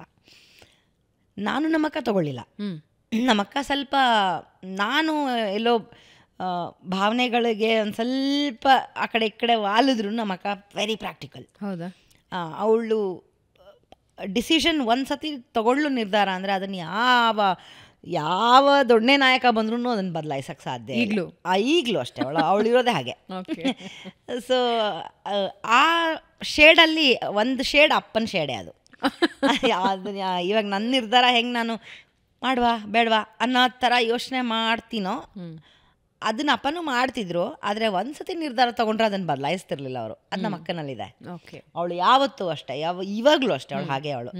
ಸೊ ಅವಳು ಅದನ್ನು ಸುತರಾಮ್ ಒಪ್ಪಲಿಲ್ಲ. ಅವಾಗ ನಮ್ಮಮ್ಮ ಒಂದೇ ಮಾತಂದಿದ್ದು, ಅಪ್ಪನಾಗಿ ನಿಮಗೆ ಮೋಸ ಮಾಡಿದಾರಾ? ಇಲ್ಲ ಅಲ್ಲ. ಅಪ್ಪನಾಗಿ ನಿಮ್ಗೆ ಏನಾರ ಕೊರತೆ ಮಾಡಿದಾರಾ? ಇಲ್ಲ ಅಲ್ಲ. ನಿಮ್ಗಿಲ್ಲಿ ಏನೂ ಕೆಲಸ ಇಲ್ಲ, ಈ ರೂಮಿಂದ ಆಚೆ ಹೋಗಿ ಇಬ್ಬರು ಅಂತ ಅವರೇ ಆಚೆ. ನನ್ನ ಗಂಡಂಗೆ ಬಿಟ್ಟಿರೋದು. ಅಪ್ಪನಾಗೇನಾರೋ ನಿಮಗೆ ಮೋಸ ಮಾಡಿ ಇನ್ನೊಂದು ಮಗುಗೇನೋ ನ್ಯಾಯ ಒದಗಿಸಿದ್ರೆ ನೀವು ಮಾತಾಡಿ ಅಂತ ಹೇಳ್ತಿದ್ದೆ. ಇದಕ್ಕೆ ನಿಮಗೆ ಹಕ್ಕೇ ಇಲ್ಲ ಮಾತಾಡೋದಕ್ಕೆ, ಎದ್ ನಡೀರಿ ಇಲ್ಲಿಂದ ಆಚೆಗೆ ಅಂತ.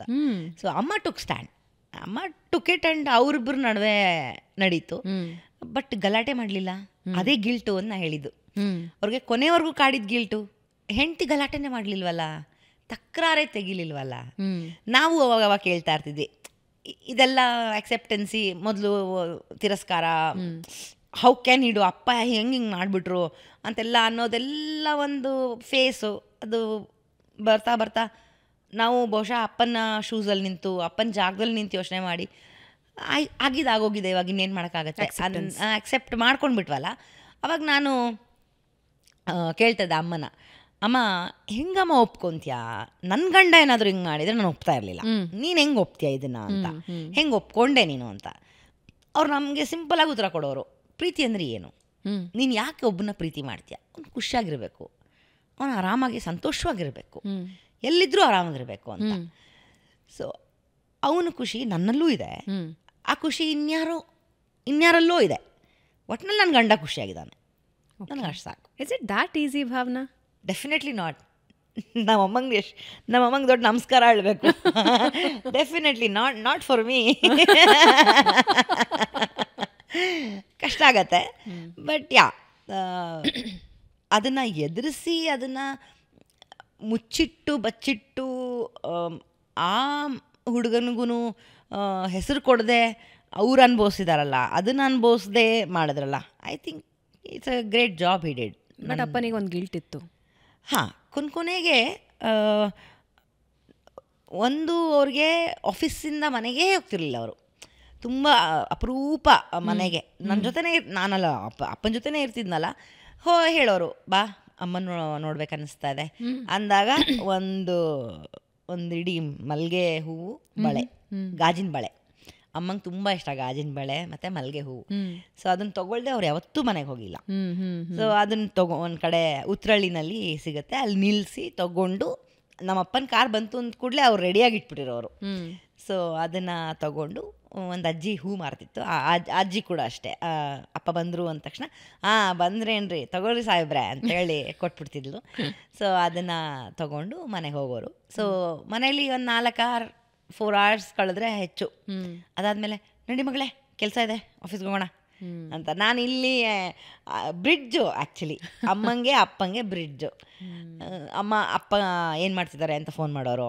ನಾನು ಹೇಳಿದೆ, ಓ ಅಪ್ಪ ಇವಾಗ ಬರಿತಾ ಇದ್ದಾರೆ ಊಟ ಮಾಡ್ತಿದ್ದಾರೆ, ಊಟ ಆಯಿತು, ಮಲಗಿದ್ದಾರೆ, ಆ ಥರ ಎಲ್ಲ ಏನಿದ್ರೂ ಇನ್ಫಾರ್ಮೇಷನ್ ಕೊಡೋ ಅಂಥದ್ದು ನನ್ನ ಕೆಲಸ.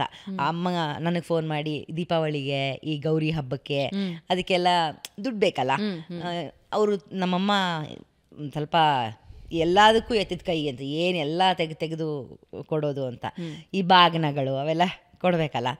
ಸೊ ಹಾಗೆ ಕೊಡೋ ಟೈಮಲ್ಲಿ ನನಗೆ ಫೋನ್ ಮಾಡಿ ಕೇಳೋದು, ಅಪ್ಪ ಗರಂ ಆಗಿದ್ದಾರಾ, ಆರಾಮಾಗಿದ್ದಾರಾ, ಮೂಡ್ ಹೇಗಿದೆ ಅಂತ. ಅದ್ರ ಮೇಲೆ ದುಡ್ಡು ಕೇಳ್ಬೋದು ಅಂತ.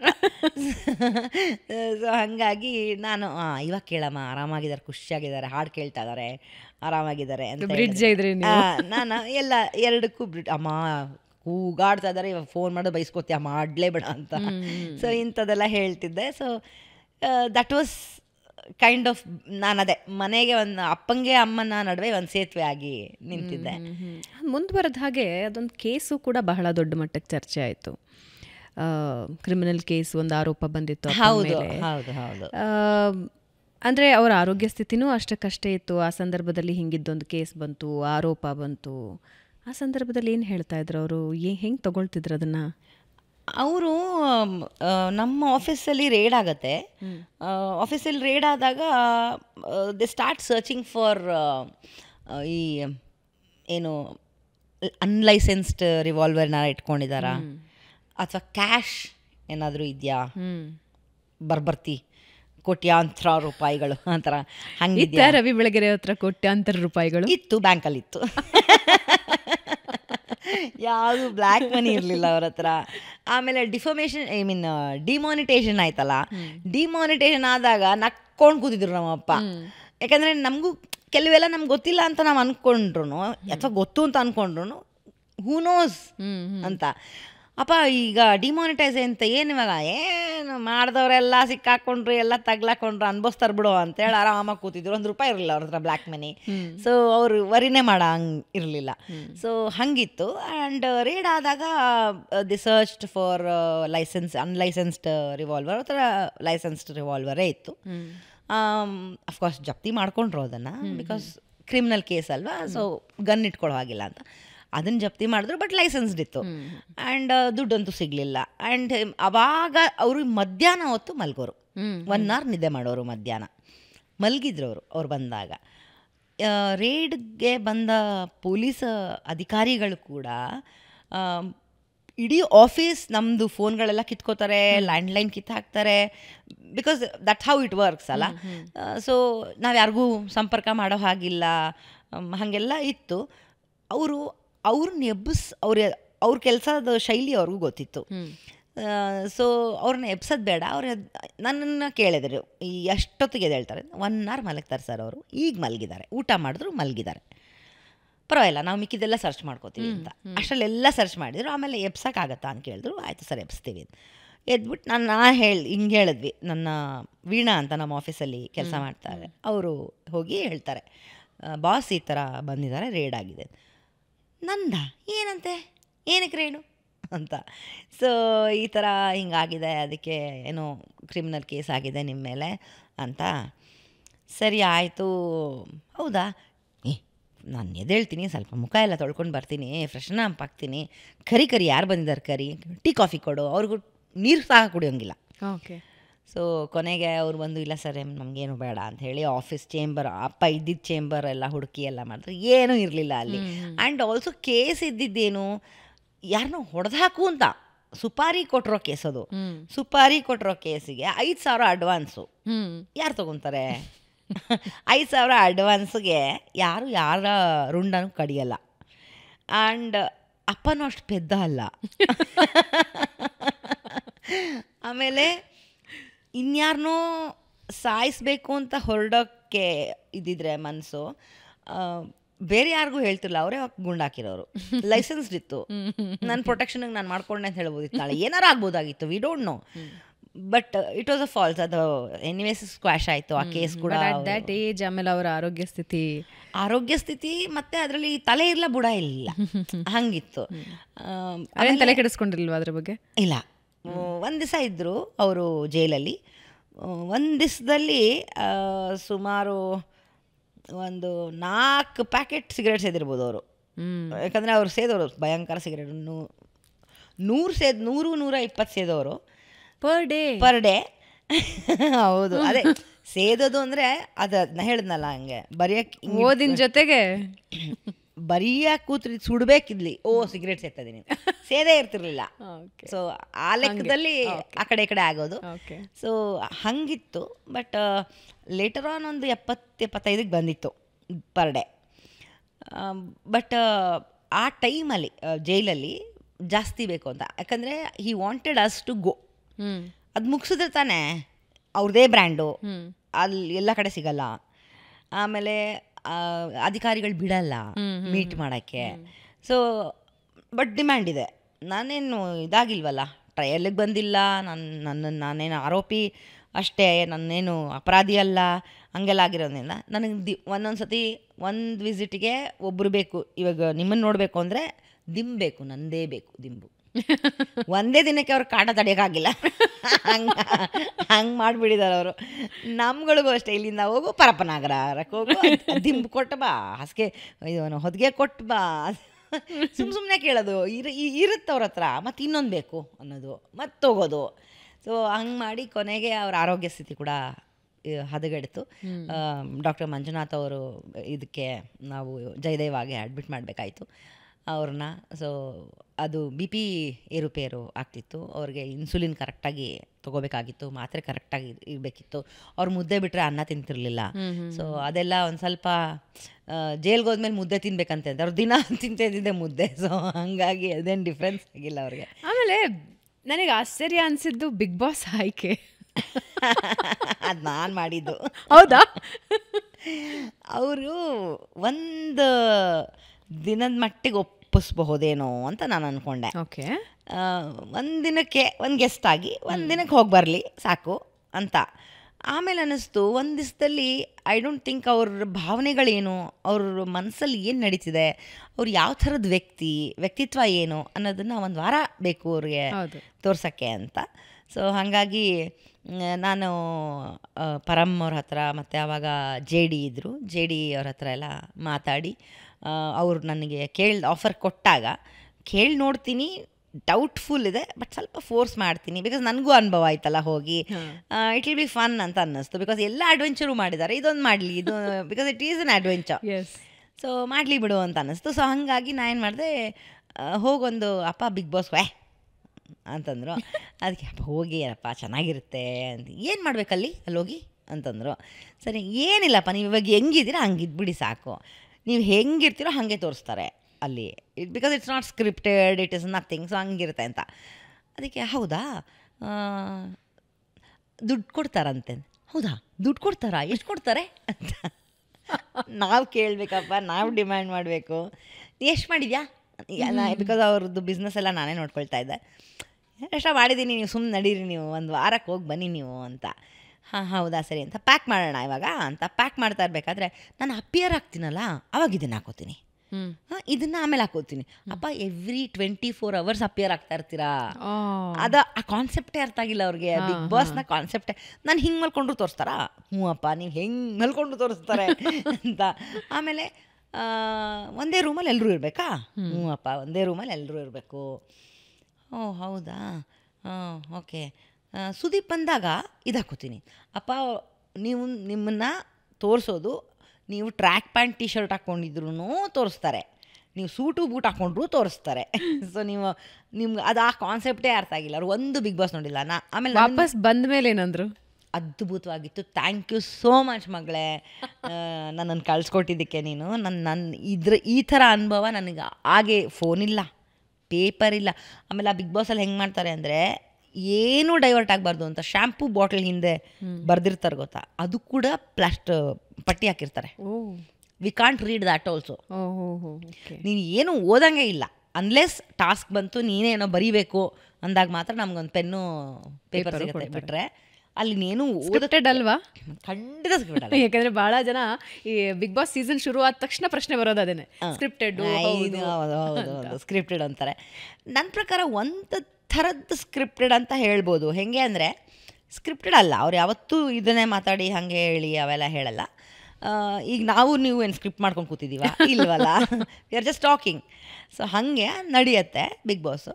ಬಟ್ 1 ಅವರಲ್ಲಿ ಯು ಹ್ಯಾವ್ ಟು ಶೋ ಒಂದು ಫುಲ್ ಡೇದು ಏನು ದಿನಚರಿ ಅಂತ ಹೇಳಿದಾಗ ಯಾವುದನ್ನು ಎಡಿಟ್ ಮಾಡಬೇಕು, ಯಾವುದನ್ನು ಇಟ್ಕೋಬೇಕು ಅನ್ನೋದ್ರ ಮೇಲೆ ಸ್ಕ್ರಿಪ್ಟೆಡ್ ಅಂತ ಹೇಳ್ಬೋದೇ ಹೊರತು, ಯಾಕಂದರೆ 24 ಗಂಟೆ ತೋರ್ಸೋಕ್ಕಂತೂ ಸಾಧ್ಯ ಇಲ್ಲ. ಇವಾಗ ಅದೇನೋ 24 hours ಲೈವು ಅದು ಇದು ಎಲ್ಲ ಬಂದಿದೆ. But who wants to watch ಅಲ್ವಾ? 24 ಗಂಟೆ ಕಂಟೆಸ್ಟೆಂಟ್ಸ್ ಅವ್ರ ಮನೆಯವ್ರು ನೋಡ್ಬೋದೇನೋ. ಬಟ್ ನಾವುಗಳೆಲ್ಲ ನೋಡೋಕ್ಕೆ ಹೋಗಲ್ಲ.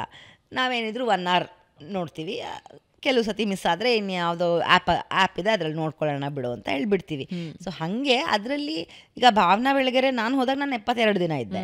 72 days ನಾನು ಜಗಳನೇ ಆಡಿರಲ್ವಾ? ಖಂಡಿತ ಆಡಿರ್ತೀನಿ.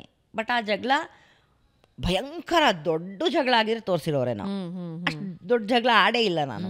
ಸೊ ಹಾಗಾಗಿ ಇವಳು ಯಾವಾಗಿದ್ರು ಭಾವನೆಗಳು ತುಂಬಿರೋಂಥ ಶಾಂತ ಹುಡುಗಿ ಅನ್ನೋದು ಪ್ರೊಜೆಕ್ಟ್ ಆಗುತ್ತೆ. ಸೊ ಆ ಪೋಟ್ರೇನ ಈಗ ಸುಷ್ಮಾ ಅವ್ರು ಬಂದರು, ಸುಷ್ಮಾ ವೀರ ಅವ್ರು ಬಂದರು. ಅವ್ರು ಬಂದಾಗ ಏನು ಬೆಂಕಿ ಬಿರುಗಾಳಿಯನ್ನು ಹಾಡುಗಳು ಹಾಕಿ ಅವ್ರು ಕಿರ್ಚಾಡೋದು ಕೂಗಾಡೋದು ಶಾಂತವಾಗೇ ಇಲ್ವಾ? ಬರೀ ಕಿರ್ಚಾಡೋದು ತೋರಿಸಿದ್ರೆ ಹೊರತು ಶಾಂತವಾಗಿರೋದು ತೋರಿಸಲೇ ಇಲ್ಲಲ್ಲ. ಸೊ 24 hours ಕನ್ಸ್ಟ್ರೇನ್ ಇರುತ್ತೆ ಅವ್ರಿಗೆ. 1 hour ಇಷ್ಟಿಷ್ಟು ಮಾಡಿದ್ರು, ಯಾವ್ದು ಇಂಟ್ರೆಸ್ಟಿಂಗ್ ಇದೆ ಅದನ್ನು ತಗೊಳ್ತಾರೆ. ಹಂಗಾಗಿ ಸ್ಕ್ರಿಪ್ಟೆಡ್ ಅನ್ಬೋದು. ಓಕೆ. ಸೊ ಫೈನಲಿ ಅಪ್ಪನಿಂದ ಕಲಿತ ಒಂದು 3 ಪಾಠಗಳು ಯಾವುದು? ಒಂದು, ಲಂಚ ತಗೋಬಾರ್ದು. ಒಂದು, ಧೃತಿಗೆಡಬಾರ್ದು, ಅಂದರೆ ಧೈರ್ಯ ಕಳ್ಕೋಬಾರ್ದು. ಇನ್ನೊಂದು, ಶ್ರದ್ಧೆ ಬಿಡಬಾರ್ದು. ಇವತ್ತಪ್ಪ ಇದ್ದಿದ್ರೆ ಏನು ಹೇಳ್ತಾ ಇದ್ರು, ಅಥವಾ ನೀವು ಅಪ್ಪನಿಗೆ ಏನು ಹೇಳ್ತಿದ್ರಿ? ಈ ನಿಮಿಷಕ್ಕೆ ಅಪ್ಪ ಕಂಡ್ರು, ಓ ಮೈ ಗಾಡ್, ಬಿಟ್ಟು ಹೋಗ್ಬಿಡಿ ವಾಪಸ್ ಅಂತ ತಬ್ಗೋಬಿಟ್ಟು ಕೂರಿಸ್ಕೊಬಿಡ್ತಾ ಇದ್ದೆ. ಹೇಳಲಿಕ್ಕೇನೂ ಇಲ್ಲ. ಅವ್ರ ಹತ್ರ ಏನು ಹೇಳ್ತಿದ್ರು ಅಂತ ಕೇಳಿಸ್ಕೊಳ್ಳೋ ಕುತೂಹಲ ನನ್ನಲ್ಲಿ ಹಾಗೆ ಉಳಿದೋಗ್ಬಿಟ್ಟಿದೆ. ಬಿಕಾಸ್ ಅಪ್ಪ ಬಹುಶಃ ಅಂದ್ಕೊಂಡಿರಲಿಲ್ಲ, ಒಂದು ಆರ್ಟಿಕಲ್ ಮಾಡ್ತಾಳೆ, ಬರೀತಾಳೆ, ಚೆನ್ನಾಗಿದೆ ಅಂತ ಮೆಚ್ಚುಗೆ ಅವರಿಗೆ ಬರೋದು ಅವ್ರ ಫೋನ್ಗೆ, ಅದು ನನಗೆ ಫಾರ್ವರ್ಡ್ ಮಾಡೋರು. ಈಗಲೂ ನನ್ನ ಫೋನಲ್ಲಿ ತುಂಬ ಮಿಸ್ ಮಾಡ್ತಾ ಇರ್ಬೇಕಾದ್ರೆ ನಂದು ಅವ್ರದ್ದು ಚಾಟ್ನ ಓದ್ತಾ ಇರ್ತೀನಿ. ನನಗೆ ಏನೇನು ಹೇಳಿದರು, ಏನೇನು ಹೆಂಗೆ ಕರೀತಿದ್ರು, ಏನೇನು ವೀಡಿಯೋಗಳು ಕಳಿಸಿದ್ರು, ಹಾಡುಗಳು ಕಳಿಸೋರು, ತುಂಬ ಹಾಡುಗಳು ಕಳಿಸೋರು. ಸೊ ಅದನ್ನು ನಾನು ನೋಡ್ತೀನಿ, ಅಲ್ಲಿ ಅಪ್ಪನ ಜೀವಿಸ್ತೀನಿ, ಮಿಸ್ ಮಾಡ್ಕೊಳ್ತೀನಿ. ಸಮ್ಟೈಮ್ಸ್ ಮೊದಲು ತುಂಬ ಅಳ್ತಿದ್ದೆ, ಈಗ ಅಳೋದು ಕಮ್ಮಿ ಆಗಿದೆ. Celebrating him again. ಅವ್ರನ್ನ ನಾನು ಎಷ್ಟರ ಮಟ್ಟಿಗೆ ನನ್ನ ಕೈಯಲ್ಲಿ ಸಾಧ್ಯ ಆಗುತ್ತೋ, ನಾನು ಆಗಲೇ ಹೇಳಿದಾಗೆ ಇಂಟೆಲೆಕ್ಚುಲಿ ಅವ್ರನ್ನ ನಾನು ಓದುಗರಿಗೆ ಅವರ ಬರವಣಿಗೆ ರೂಪದಲ್ಲಿ ಅವ್ರನ್ನ ಜೀವಂತವಾಗಿ ಸದಾ ಇಡಬೇಕು ಅನ್ನೋ ಪ್ರಯತ್ನದಲ್ಲಿ ನಾನು ಯಾವತ್ತೂ ಇರ್ತೀನಿ. ಅದು ನನ್ನ ದಾರಿ. ನಾನು ಯಾವತ್ತಿದ್ರೂ ಅಪ್ಪನ ನಶಿಸ್ ಹೋಗೋಕ್ಕಂತೂ ಬಿಡಲ್ಲ. ಸೊ ಇವತ್ತಪ್ಪ ಇದ್ದಿದ್ರು ಅವ್ರು ಯಾವತ್ತೂ ನಶಿಸ್ ಹೋಗಲೇ ಇಲ್ಲ, ಅವ್ರು ಹೋಗೋದೂ ಇಲ್ಲ. ಬಟ್ ಇವತ್ತಪ್ಪ ಇದ್ದಿದ್ರೆ ನನ್ನ ಈ ಮೊದಲನೇ ಪ್ರಯತ್ನಕ್ಕೆ ಅವರು ಎಷ್ಟು ಬೇಷ್ ಅಂದಿರೋರು, ಏನಂದಿರೋರು ನನಗೂ ಗೊತ್ತಿಲ್ಲ. ನನ್ನ ಇಮ್ಯಾಜಿನೇಷನಲ್ಲಿ ಲೈಟ್ ಎಲ್ಲೋ ಮಿಣ ಅಂತ ಇದೆ ಅಂತ ಆಫೀಸಲ್ಲಿ. ಸೊ ಹಾಗಾಗಿ ಅವರು ಸೂಚನೆ ನನಗೆ ಬೇಷ್ ಅಂತ ಇದ್ದಾರೆ, ಬಹುಶಃ ಶಬಾಷ್ ಅಂತಿದ್ದಾರೆ. ಪುಸ್ತಕ ಆಂಟಿ ನಿನ್ನೊಲಿಮೆಯಿಂದಲೇ ಪೂರ್ತಿ ಆದಮೇಲೆ, ನೀವು ಪೂರ್ತಿ ಮಾಡಿದ್ಮೇಲೆ, ಕೆಲವು ಭಾಗಗಳನ್ನು ಪೂರ್ತಿ ಮಾಡಿ ಒಂದು ಸಲ ಓದಿದ ಮೇಲೆ ನಿಮಗನ್ಸಿದ್ದು? ನನಗೆ ಫಸ್ಟ್ ಅಪ್ಪನ ವರ್ಷನ್ ಓದ್ತಾ ಬಂದೆ. ಅದರಲ್ಲಿ ಹಳೇ ಪ್ಯಾಟರ್ನ್ ತೊಗೊಂಡಿದ್ದಾರೆ. ಇವಾಗ ಪಬ್ಗಳೇ ಇಲ್ಲ, ಅದೆಲ್ಲ ಒಂಚೂರು ಚೇಂಜಸ್ ಮಾಡೋಣ ಅನ್ನಿಸ್ತು. ತುಂಬ ಮಾಡ್ಲಿಕ್ಕೆ ಹೋಗಲಿಲ್ಲ. ಪೇಜರ್ ತೊಗೊಂಡಿದ್ದಾರೆ, ಪೇಜರ್ ಆಗಿನ ಕಾಲದ್ದು. ಬಟ್ ನಾ ಅದನ್ನು ಹಾಗೆ ಉಳಿಸ್ದೆ. ಬಿಕಾಸ್ ನನಗೆ ಅಲ್ಲಿ ಎಲ್ಲೂ ಅವರ ಬರವಣಿಗೆ, ಅವರ ಶೈಲಿನ ಹಾಳು ಮಾಡೋದು ಬೇಡ ಅಂತ ಇತ್ತು. ಆಮೇಲೆ ನಾನು ಫೋನ್ ತಂದೆ ಈ ಇದರಲ್ಲಿ ಕಾದಂಬರಿಲಿ. But to be very frank, ನನಗೆ ತುಂಬ ಜನ ಹೇಳ್ದಂಗೆ ಇನ್ನೂವರೆಗೂ ಓಕೆ, ಇದು ನನ್ನ ಮೊದಲನೇ ಪ್ರಯತ್ನ. ಬಟ್ ಅಪ್ಪನ ಶೈಲಿಲಿದೆ. ಈಗ ನಾನು ನೆಕ್ಸ್ಟ್ ಏನೇ ಬರೆಯೋಕ್ಕೆ ಹೋದ್ರೂ ನನ್ನ ಶೈಲಿನೇ ಬರುತ್ತೆ. ಅದರಲ್ಲೂ ಅಪ್ಪನೇ ಕಾಣ್ತಾರೆ ಅನಿಸುತ್ತೆ, ನನಗೆ ಗೊತ್ತಿಲ್ಲ, ನಾನೇ ಕಂಡ್ಕೋತೀನೋ ಅನ್ನೋ ಗೊತ್ತಿಲ್ಲ. ನಾನೇ ಬರೋಕ್ಕೆ ಆಚೆ ತೊಗೊಳಕ್ಕೆ ಟೈಮ್ ತೊಗೊಳ್ತೀನಿ. ಬಟ್ ಈ ಪುಸ್ತಕ ಸ್ಯಾಟಿಸ್ಫ್ಯಾಕ್ಷನ್ ಅಂತೂ ಕೊಟ್ಟಿದೆ, ಧೈರ್ಯ ಕೊಟ್ಟಿದೆ ನನಗೆ. ಅಂದರೆ yes, I can do this. ಬರೀ ಆರ್ಟಿಕಲ್ ಮಾತ್ರ ಅಲ್ಲದೆ ಕ್ರೈಮ್ ಡೈರಿ ಟೈಮಲ್ಲಿ ಒಂದು ಕ್ರೈಮ್ನ ಮಾಡ್ಕೊಂಡು ಬಂದಾಗ ಕ್ರೈಮ್ ರಿಪೋರ್ಟಿಂಗ್ ಬರಿತಾ ನಾನು ಅದನ್ನೇ ಹೇಳಿದ್ನಲ್ಲ ಆಗಲೇ, ಸಾಧ್ಯ ಆಗುತ್ತಾ ನಿಮಗೂ ಆ ಥರ ಸ್ವಿಚ್ ಆಫ್ ಆಗೋಕ್ಕೆ ಅಂತ. ಕ್ರೈಮ್ ಬರಿತಾ ಸೈಕಾಲಜಿ, ಹ್ಯೂಮನ್ ಇಂಟ್ರೆಸ್ಟ್ ಸ್ಟೋರೀಸು ಬರಿತಾ ಇದ್ದೆ. ಸೊ ಓಮನ್ಸೆ ಒಂದು ರೂಪ, ಕ್ರೈಮ್ ಡೈರಿ ಇನ್ನೊಂದು ರೂಪ. ಸೊ ಎರಡೂ ನಾನು ಮಾಡ್ಕೊಂಡು ಬರ್ತಾಯಿದ್ದೆ. ಹಾಗೆ ಹಾಯ್ ಬ್ಯಾಂಗ್ಳೂರ್ ನಾನು ಇವತ್ತವರೆಗೂ ವರದಿನೇ ಮಾಡಿರಲಿಲ್ಲ. ಆ್ಯಸ್ ಆಫ್ ನಾವು ವರದಿ ಮಾಡೇ ಇರಲಿಲ್ಲ. ಸೊ ಈಗ it is again different one journey. ಈಗ ಓಮನ್ಸ್ ಸ್ಟಾರ್ಟ್ ಮಾಡ್ತೀನಿ ಅಂತ ಹೇಳ್ತಿದ್ದೀನಿ. ಹಾಯ್ ಬ್ಯಾಂಗ್ಳೂರ್ ಮಾಡಿದ್ದೀನಿ. ಸೊ ಈಗ again I will have to switch on ಆಗಬೇಕು, ಸ್ವಿಚ್ ಆಫ್ ಆಗಬೇಕು, ಕ್ರೈಮ್ಗೂ ಬರಬೇಕು ಮತ್ತು ಹ್ಯೂಮನ್ ಇಂಟ್ರೆಸ್ಟ್ ಸ್ಟೋರಿಗೂ ಬರಬೇಕು. ಸೊ ಹೀಗಾಗಿ ಮುಂದಿನ ದಿನಗಳಲ್ಲಿ ಭಾವನಾ ಬೆಳಗೆರೆ ಅವರ ನಿಜವಾದ ಭಾವನಾ ಬೆಳಗೆರೆ ಅವರು ಆರಂಭ ಮಾಡ್ತಾರೆ ಅಂತ. ಎಸ್. Very last question. ಅಪ್ಪ ಇಲ್ಲಿವರೆಗೂ ಬಹಳಷ್ಟು ಪುಸ್ತಕಗಳನ್ನು ಬರೆದಿದ್ದಾರೆ. ನಿಮಗೆ ಅತಿ ಮೆಚ್ಚಿನ ಪುಸ್ತಕ ಯಾವುದು? ನೀವೇ ಹೇಳ್ದ ಹಾಗೆ ಎಲ್ಲರ ಮೆಚ್ಚಿನ ಪುಸ್ತಕ, ಎಲ್ಲರ ನೆಚ್ಚಿನ ಪುಸ್ತಕ. ಇಂದಿಗೂ ಅದು ಎಷ್ಟು ಸರಿ ಪ್ರಿಂಟ್ ಆಗಿದೆಯೋ ಎಣಿಕೆಗೂ ಸಿಗಲ್ಲ, ಅಷ್ಟು ಬಾರಿ ಪ್ರಿಂಟ್ ಆಗಿದೆ ಅದು. ಹೇಳಿ ಹೋಗು ಕಾರಣ ಆಫ್ಕೋರ್ಸ್ ನನಗೆ ತುಂಬ ಇಷ್ಟ ಆಗುವಂಥ ಕಾದಂಬರಿ. ಬಿಕಾಸ್ ಅಪ್ಪನ ಅದೊಂದಿತ್ತು. ಅಪ್ಪ ಹೇಳಿ ಹೋಗು ನಮಗೆ ಅವರು ಯಾವತ್ತೂ ವಾಟ್ ನೆಕ್ಸ್ಟ್ ಅನ್ನೋದು ಹೇಳ್ತಿರ್ಲಿಲ್ಲ.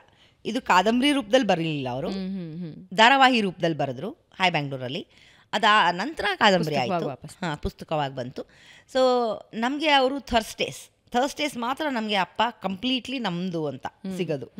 ಬುಧವಾರ ಪತ್ರಿಕೆ ಹೋಗೋದು, ಸಾಯಂಕಾಲ ನಮಗೆ ಗುರುವಾರ ಸಾಯಂಕಾಲ ನಮಗೆ ಅವರು ಊಟಕ್ಕೆ ಕರ್ಕೊಂಡು ಹೋಗೋರು. ಆವಾಗ ಏಟ್ರಿಯಾ ಹೋಟೆಲ್ ಇತ್ತು, ಏಟ್ರಿಯಾ ಹೋಟೆಲಿಗೆ ಕರ್ಕೊಂಡು ಹೋಗೋರು.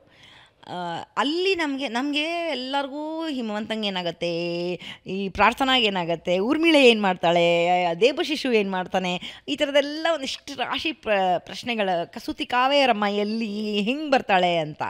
ಸೊ ಈ ಥರದ್ದೆಲ್ಲ ಕೇಳಿದಾಗ ನನಗೇ ಗೊತ್ತಿಲ್ಲ, ಬರಿತೀನಿರೋ ಅಂತ. ನಾನು ರವಿ ಬೆಳಗೆರೆ ಅವರು ಯಾವಾಗಾದ್ರೂ ಹಿಂಗೆ ಪರ್ಸ್ನಲಿ ಸಿಕ್ಕಾಗ ಕೇಳಬೇಕು ಅಂತ ಅನ್ಕೊಳ್ತಿದ್ದೆ. ಹಿಮವಂತನಿಗಿಂತ ಚಂದ ಪ್ರೀತಿಸೋರು ಯಾರಾದರೂ ಸಿಗೋದಕ್ಕೆ ಸಾಧ್ಯ ಇಲ್ಲ, ಆತನಿಗೆ ಹಿಂಗಾಗಬಹುದು ಅನ್ನೋದಾದ್ರೆ ಯಾರಿಗೂ ಹಿಂಗೂ ಆಗಬಹುದು ಅಂತ ಕೇಳಬೇಕು ಅಂತ ಅನ್ನಿಸ್ತಿತ್ತು. ಅದೇ ಅಪ್ಪ ಹೇಳೋರು, ಅಪ್ಪ ಇದರಲ್ಲಿ ನಿಮಗೆ ನೆಚ್ಚಿನ ಪಾತ್ರ ಯಾವುದು ಅಂತ ನಾನು ಕೇಳಿದೆ ಒಂದು ದಿವಸ. ನನಗೆ ಹಿಮವಂತ ಇಷ್ಟ, ಆಫ್ಕೋರ್ಸ್. ಪ್ರಾರ್ಥನಾ ಕೂಡ ಇಷ್ಟ ನನಗೆ. ಯಾಕಂದರೆ ಆಗಿನ ವಯಸ್ಸಿನ ತೊಳಲಾಟ, ಅವಳಿಗೆ ಏನೂ ಇಲ್ಲದೆ ಇರೋ ಅವಳಿಗೆ ಒಂದು ಡೈವರ್ಷನ್ ಆಫ್ ದೇವಶಿಶು ಪ್ರಾಬಬ್ಲಿ ಆಗ್ಬೋದು. ಸೊ ಒಂದು ಹುಡುಗಿಗೆ ಹಿಂಗೂ ಆಗಕ್ಕೆ ಸಾಧ್ಯ ಇದೆ. ಊರ್ಮಿಳೆ ಬದಲಾಗೋದು ಇಟ್ಸ್ ಅ ಮಿರಾಕಲ್ ಥರ. ಅಂದರೆ ವಾವ್ ಅನ್ನಂಗೆ ಬಿಂದಾಸ್ ಹುಡುಗಿ, ಅವಳು ನೋಡಿದ್ರೆ ಪ್ರಾರ್ಥನಾಗಿ ಹೋಗ್ತಾಳೆ, ಪ್ರಾರ್ಥನಾ ಊರ್ಮಿಳೆ ಆಗೋಗ್ತಾಳೆ. ಸೊ ಹಾಗೆ ಇದ್ದಾಗ ನಾನು ಕೇಳ್ತಾ ಇದ್ದಾಗ ಅವರು ಅದನ್ನೇ ಹೇಳೋರು, ಇದು ಎಲ್ಲವುದು ಹಿಮವಂತ ಆಗ್ಬೋದು, ದೇವಶಿಶು ಆಗ್ಬೋದು, ಪ್ರಾರ್ಥನಾ ಆಗ್ಬೋದು, ಊರ್ಮಿಳೆ ಆಗ್ಬೋದು, ಕಸೂತಿ ಕಾವೇರಮ್ಮ ಆಗ್ಬೋದು, ರಸೂಲ್ ಜಮಾದಾರ್ ಆಗ್ಬೋದು, ಇದಿಷ್ಟು ಪಾತ್ರ ನಾನೇ, ಇದಿಷ್ಟು ಅನುಭವಿಸಿರೋದು ನಾನೇ. ನಾನು ಅದಕ್ಕೋಸ್ಕರ ಇದು ಹಿಂಗೆ ಬಂದಿದೆ ಅಂತ. ಸೊ ಆ ಕಾದಂಬರಿನ ಅವರು ಅವ್ರದ್ದೇ ಜೀವನ ಕಥೆನ ಅವರು ಒಂದೊಂದು ಶೇಡಲ್ಲಿ ಬರ್ಕೊಂಡು ಹೋಗ್ತಾರೆ. ವಂಡರ್ಫುಲ್. ಮುಂದಿನ ದಿನಗಳಲ್ಲಿ ಭಾವನಾ ಬೆಳಗೆರೆ ಅವರ ಪುಸ್ತಕಗಳನ್ನು ಈ ರೀತಿ ನಾವು ಕೂತು ಓದೋ ದಿನ ಆದಷ್ಟು ಬೇಗ ಬರಲಿ ಅಂತ ನಾನು ಆಶಿಸ್ತಾ ಇದ್ದೀನಿ. ಡೆಫಿನೆಟ್ಲಿ ರವಿ ಬೆಳಗೆರೆ ಅವರ ಮಾರ್ಗದರ್ಶನ ನಿಮಗೆ ಯಾವಾಗಲೂ ಇದ್ದೇ ಇರುತ್ತೆ. ನೀವೇ ಹೇಳಿದ ಹಾಗೆ ರೂಮಿನ ಒಂದು ಬಲ್ಬ್ ಯಾವಾಗಲೂ ಮಿಣುಕ್ತಾನೆ ಇರುತ್ತೆ. ನಿಮ್ಮ ಮುಂದಿನ ಹಾದಿಯಲ್ಲಿ ಯಶಸ್ಸು ಆದಷ್ಟು ಬೇಗ ನಿಮಗೆ ಒಂದು ದೊಡ್ಡ ಹೂವಿನ ಹಾಸು ಕೊಡಲಿ ಅಂತ ನಾನು ಆಶಿಸ್ತಾ ಇದ್ದೀನಿ. Thank you so much. ಮಾತಾಡೋದು ಬಹಳಷ್ಟಿದೆ, ಬಹುಶಃ ಮತ್ತೊಂದು ಪಾಡ್ಕಾಸ್ಟ್ ಬೇಕಾಗತ್ತೆ ಅಂತ ಅನ್ಸುತ್ತೆ. ಎನಿ ಟೈಮ್ ನೀವು ಒಂದೇ ಒಂದು ಫೋನ್ ಕಾಲ್ ಭಾವನಾ ಅನ್ನಿ ಬಂದ್ಬಿಡ್ತೀನಿ. ಖಂಡಿತ. Thank you so much. Thank you and all the very best ನಿಮ್ಮ ಎಲ್ಲ ಕನಸುಗಳಿಗೆ. Thank you. ಪುಸ್ತಕ ಓದಿ ನನಗೆ ಖಂಡಿತ ರಿವ್ಯೂ ಬೇಕು. ಖಂಡಿತ ಓದಿ ನನ್ನ ರಿವ್ಯೂ ಹೇಳ್ತೀನಿ. Yes, thank you. Yes. So ವೀಕ್ಷಕರೇ, ಇದರೊಂದಿಗೆ ಇವತ್ತಿನ ಬೆಂಗಳೂರು ಬಸ್ ಮುಗಿಸ್ತಾ ಇದ್ದೀನಿ. ಮುಂದಿನ ವಾರ ಮತ್ತೊಬ್ಬ ವಿಶೇಷ ಅತಿಥಿಯ ಜೊತೆ ನಿಮ್ಮನ್ನು ಭೇಟಿ ಆಗ್ತೀನಿ. ಏನು ಮಾಡಬೇಕು ಅಂತ ಗೊತ್ತಿದೆಯಲ್ಲ, ಸಬ್ಸ್ಕ್ರೈಬ್ ಮಾಡಬೇಕು, ಬೆಲ್ ಐಕನ್ ಟಿಕ್ ಮಾಡಬೇಕು. ಮುಂದಿನ ವಾರ ಭೇಟಿ ಆಗ್ತೀನಿ. ನಮಸ್ಕಾರ.